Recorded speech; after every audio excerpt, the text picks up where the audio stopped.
Someone else has read it.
First time I'll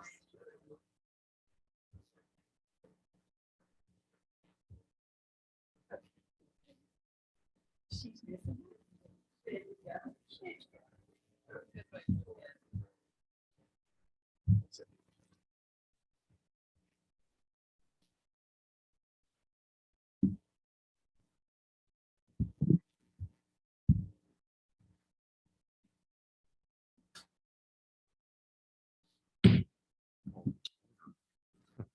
Guys.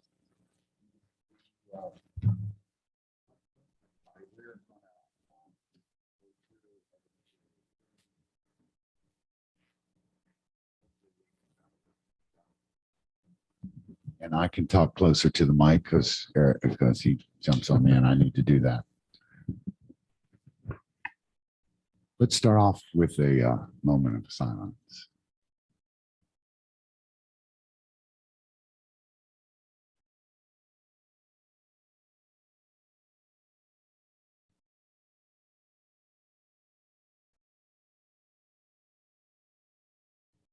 Okay. First item on our agenda is to adopt a meeting agenda as of the a meeting agenda as presented and amended. Mr. Chairman, I move we approve the agenda. Second. Okay, great.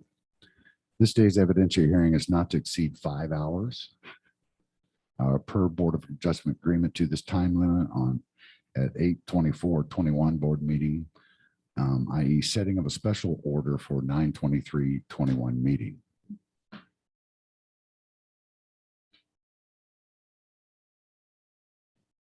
Mr. Chairman, I move that we approve and adopt the minutes from August 24th. Second. Okay, so the next matter in an evidentiary hearing is to consider a request for a variance from the provisions of the Montreat zoning ordinance, Article 5 zoning district regulations, Section 504 IR institutional residential district, Section 504(1). Now, there will be a test on the end of this, so I want you to pay attention here. Minimum side yard for interior lots in Section 504(9), minimum rear yard to construct a residential addition in the side and rear setbacks of a lot located in the IR residential district. The property is further located at 314 Lookout Road in Montreat, North Carolina, and described as PIN number 072-005-792-1000000. I hope I got that right. Fix it, Angie, later if I did. So in an evidentiary hearing, first thing we like to do is swear everybody in who wants to present.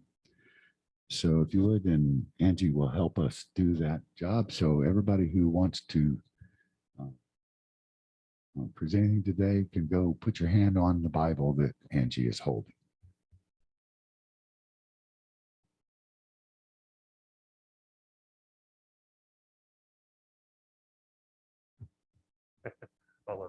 Should I go first? Okay.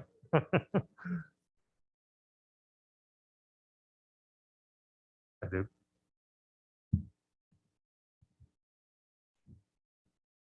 Okay, great. Thank you very much. Anybody else want to present? Okay. Now, this is a quasi judicial hearing, and what that actually means is that, we're here trying to make decisions based on codes and various things. One of the things that we follow is the Sunshine Law, and under the Sunshine Law, we need to give board members a chance to reveal possible conflicts and to withdraw from this proceeding if necessary. Are there any conflicts?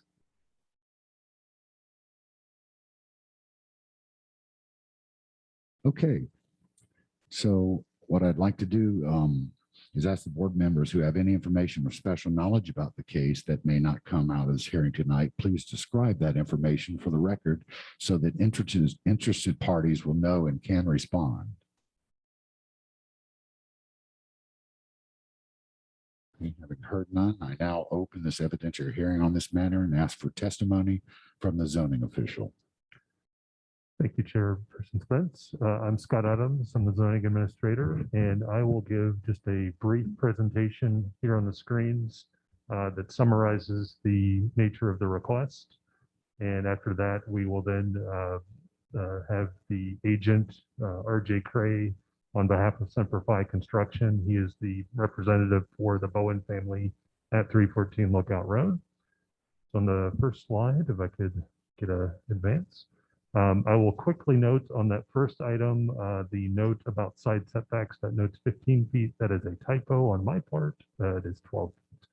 So we are looking at a property in the IR Institutional Residential District. The standard setbacks are 25 feet on the front and rear, 12 feet on the side. The home, according to Buncombe County tax records, was built in 1917. And the proposal is to build a residential addition on the rear of the home with a bedroom and bathroom. The house is currently considered non-conforming due to its location within the side and rear setbacks. So the proposed building addition requires a variance from the Board of Adjustment. Next slide, please. So here you'll see just a brief overview of the home. The light gray is the home's existing footprint, and the dark gray, almost black, is the proposed addition. The two most pertinent standards that are being requested to have a variance made to are the minimum side yard, which in this district for an interior or non-corner lot is 12 feet from the sides. The applicant is requesting a building addition that would result in a 4-foot 6-inch setback from the property line. That's noted there on red on the right.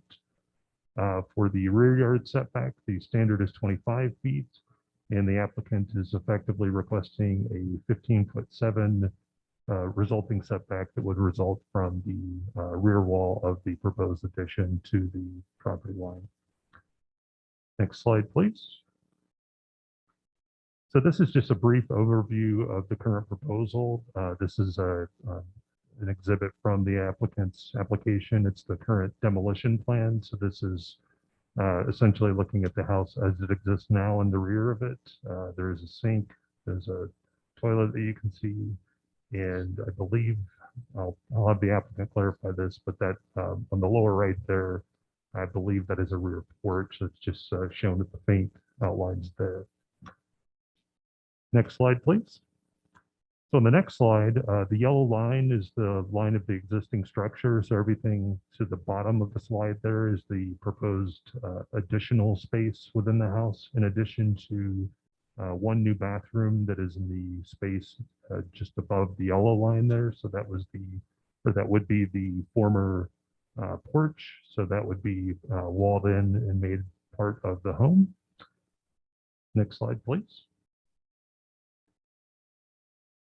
This is just a brief overview of the elevations of the proposed addition. So this, the image on the left is looking at the home from the rear of the property, and the image on the right would be looking at the property from the right. side of the property. As you can see here, the addition would be below height and elevation of the existing home. Next slide, please. And with that, I'm glad to take any questions you all may have. Otherwise, be glad to hand it over to the applicant.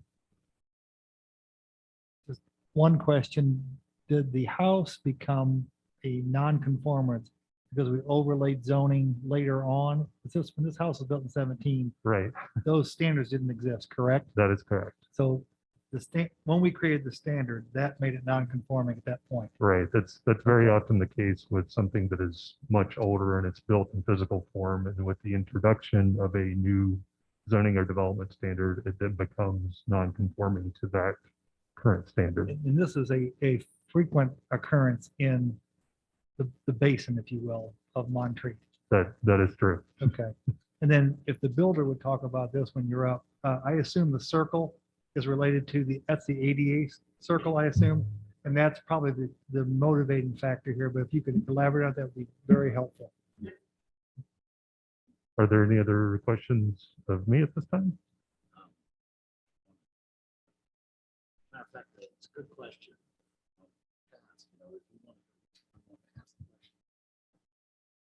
I think we need to have an ask and answer. Let's make it kind of interactive so we can, if there are other questions, we'll do it the same exact way. I'm fine to do it now. We can do it with that's a quick answer. Oh, yeah, quick answer. So my name's RJ, by the way, representing Simplified Custom Remodeling. The quick answer is we all got CAP certified. It's basically aging in place, ADA certified.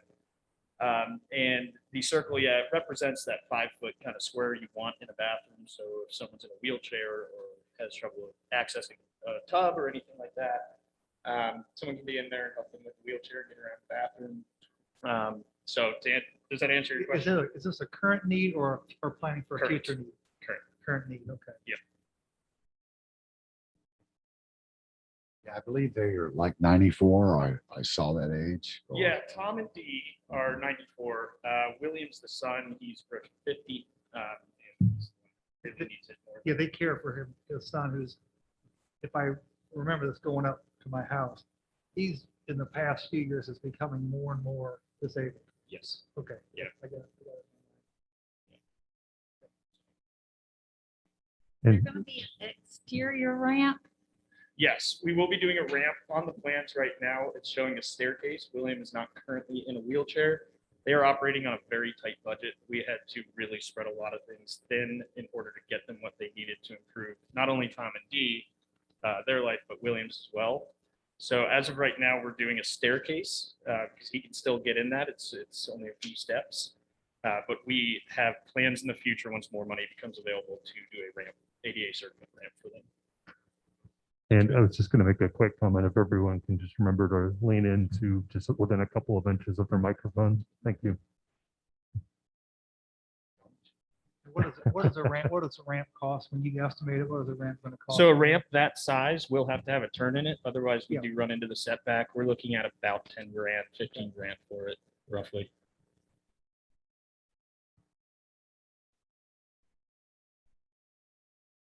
May I ask a question about access from the road at the back of the home? Yeah, Is that from camp? there's actually no- Montreat, or does it abut the pool or what? yeah, so it's actually, there is no road. I think it was an old construction road or something for the college. So it's all grown in right now. There's a lot of vegetation and trees that are in there. On the other side of what was that road is, I believe, a creek and then the pool on the other side of that. So Is there access? no, not, well, from the front, you can walk around the side. From the rear, no, no Rear, access. Yeah, no. no problem.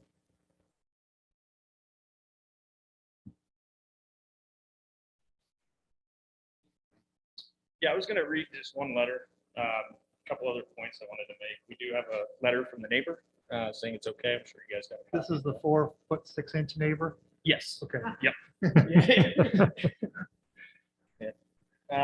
So I wrote just a quick synopsis of it. I know Scott gave a little bit, but I was just gonna explain the Bowen situation. a little bit more here. Basically, they're one of the kindest, warmest, generous families that I've ever met.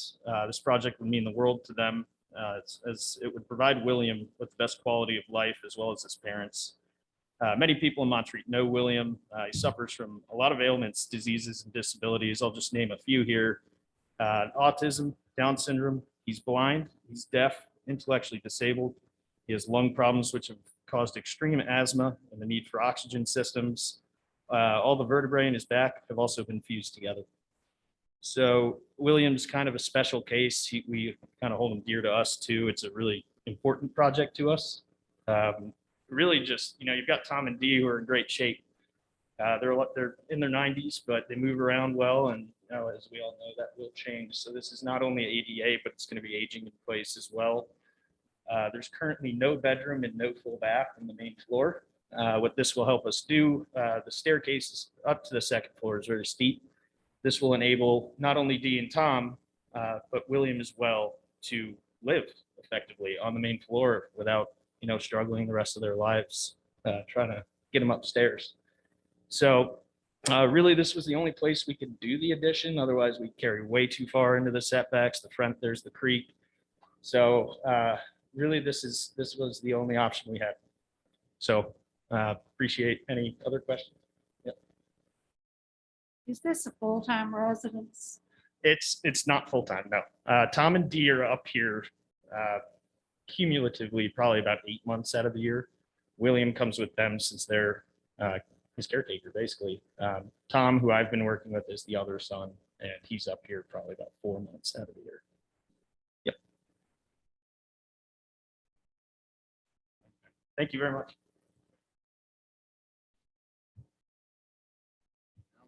Anybody opposing the request?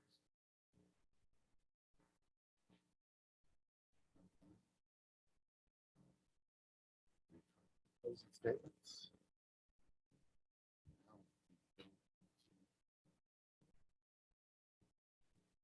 So.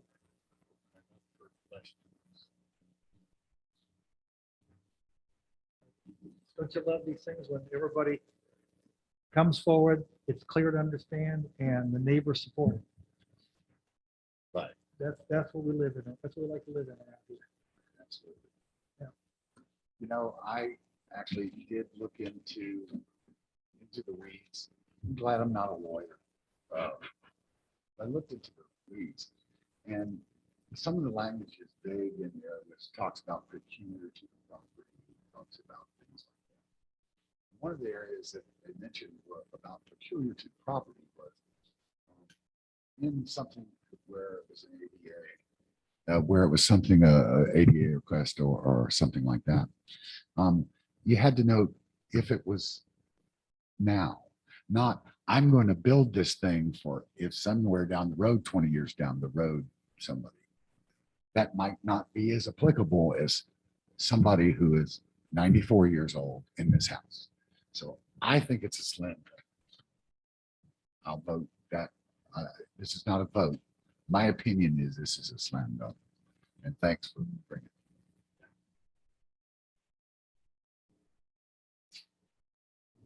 it. I agree that it follows all the, under the variance applications. It's very well cited that this is a issue that if it weren't done this way would present a hardship, and that the land itself is what makes it important that it goes in the rear of the home. I appreciate that the neighbors don't have a problem with it, but it's not changing that setback actually because of the building in 1917 when that house has always been there and the neighbor's house has been there. And so I appreciate that they don't mind, but also the fact that the house was built before the ordinance. I don't know what it, if there was a problem, I'm sure there's a grandfather clause somewhere if we wanted to find it. So anyway, I support.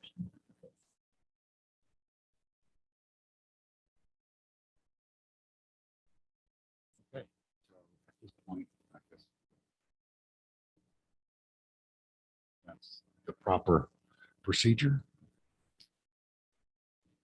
So all in favor of approving the variance, signify by saying aye. All opposed, say no. Variances. I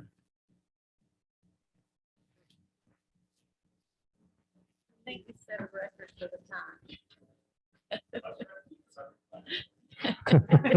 You did it. We're done except for a motion to adjourn. I think we have, we're going to talk about the scheduled dates. Thank you. Thank you very much. Okay, So, Alex, why don't you fill us in on what we're going to be voting on? So we have requests from the attorneys on all sides of the party to look at our COVID protocols, especially with a large group. So we took a step back and looked for locations that could handle both zooming out and having the ability for witnesses to zoom in so that you could see them like we can here in the town hall, but in a bigger room.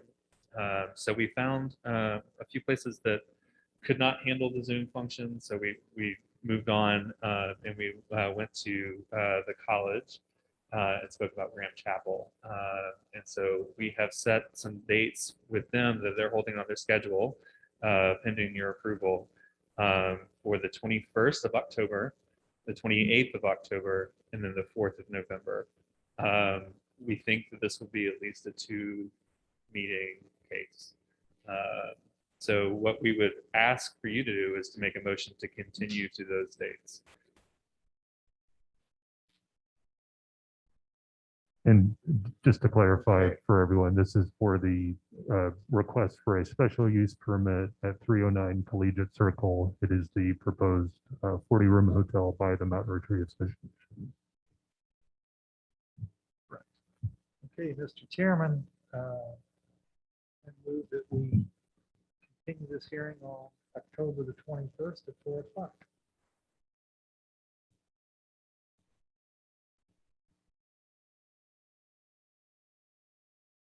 Okay, we have a motion.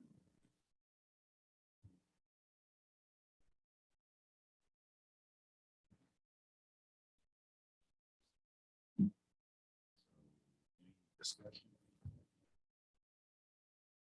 Opposed?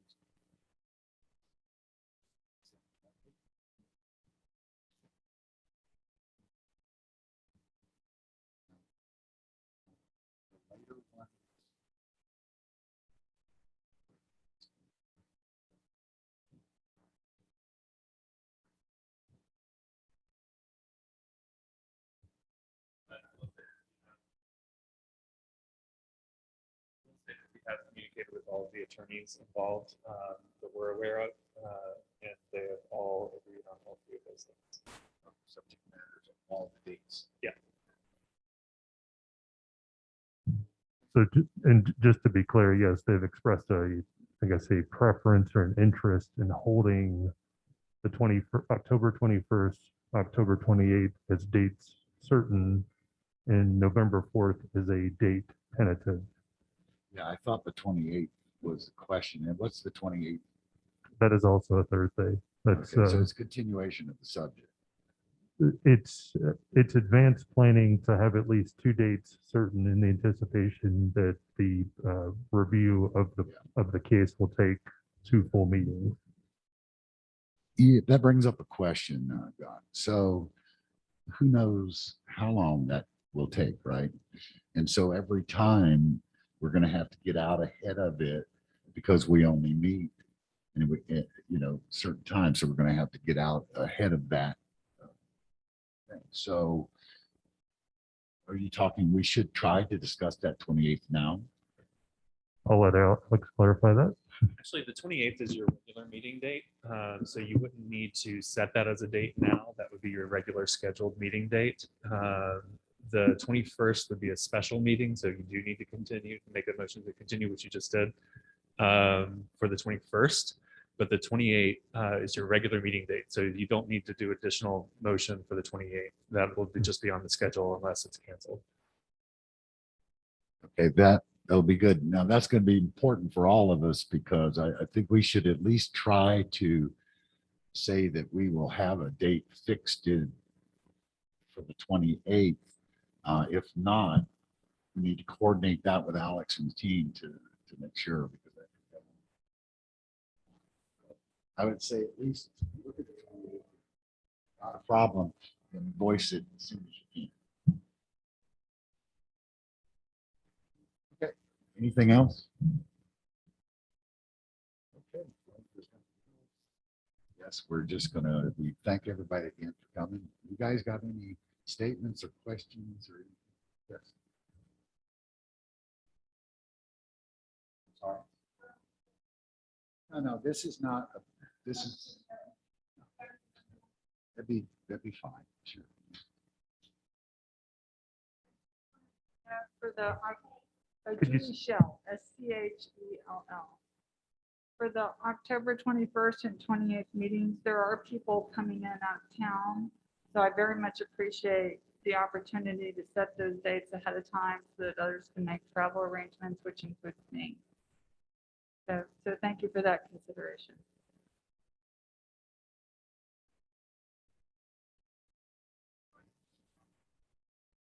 Okay, if not, these closes.